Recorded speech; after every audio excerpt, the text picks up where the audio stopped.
Hi friends, ఈరోజు మామిడికాయ పప్పు ఎలా తయారు చేయాలో చూద్దాము. ఒక హాఫ్ కప్పు కందిపప్పు, ఒక హాఫ్ కప్పు మామిడికాయ ముక్కలు, కొంచెం పసుపు, మన రుచికి సరిపడినంత ఉప్పు, ఒక స్పూన్ కారం.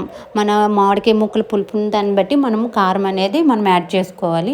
2-3 పచ్చిమిర్చి, 2 కప్పులు నీళ్ళు వేసుకోవాలి. ఒక కప్పు కందిపప్పు తీసుకుంటే 2 కప్పులు నీళ్ళు వేసుకొని స్టవ్ మీద పెట్టి ఒక 3-4 విజిల్ వచ్చినంత వరకు మనం పప్పును ఉడికించుకోవాలి. ఈ విధంగా ఉడికిన తర్వాత మనం 3-4 విజిల్స్ వస్తే మనకు పప్పు గుద్దు కూడా అవసరం లేదు.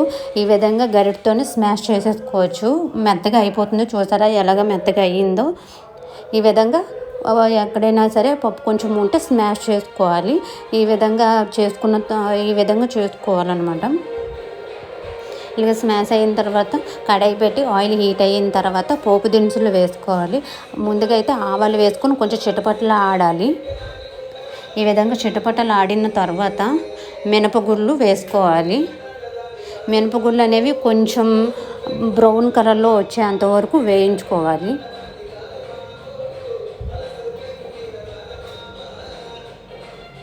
ఈ విధంగా అయిన తర్వాత నేను కొంచెం మెంతులు వేసుకుంటున్నానండి. ఎందుకంటే మెంతులు అనేది పులుపుకి అనేది మెంతులు కొంచెం వేసుకుంటే దాని ఫ్లేవర్ అనేది బాగుంటుంది. కొంచెం జీలకర్ర, ఒక 3-4 వెల్లుల్లి రెబ్బలు,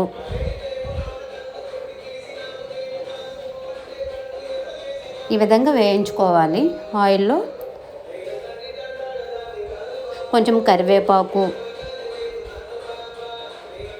ఇవన్నీ కొంచెం బాగా అయిన తర్వాత ఎండుమిర్చి లాస్ట్లో వేసుకోవాలండి. ముందు వేసుకుంటే ఎండుమిర్చి అనేది మాడిపోతుంది కనుక లాస్ట్లో వేసుకోవాలి.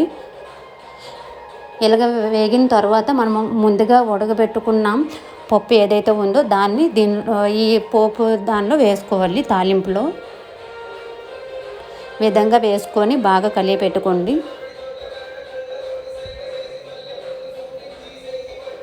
ఈ విధంగా చేసుకొని తింటే చాలా చాలా బాగుంటుందండి. పుల్లగా కమ్మగా నెయ్యితో అయితే ఇంకా చాలా చాలా బాగుంటుంది. నెయ్యి సర్వ్ చేసుకొని తినండి, చాలా చాలా బాగుంటుంది. ఈ విధంగా కప్పులో సర్వ్ చేసుకుందాము.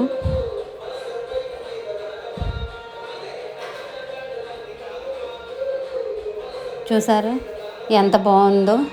కావాలనుకుంటే మనము లాస్ట్లో కొత్తిమీర కూడా యాడ్ చేసుకోవచ్చు. కానీ ఈ విధంగా చేసుకుంటేనే దీని టేస్ట్, మన మామిడికాయ ముక్కల టేస్ట్ అనేది తగులుతుంది. కొత్తిమీర వేసుకుంటూ కొత్తిమీర ఫ్లేవర్ తగులుతుందని నేను వేయట్లేదు. ఈ విధంగా అన్నంలో నెయ్యి వేసుకొని తింటే చాలా చాలా బాగుంటుంది.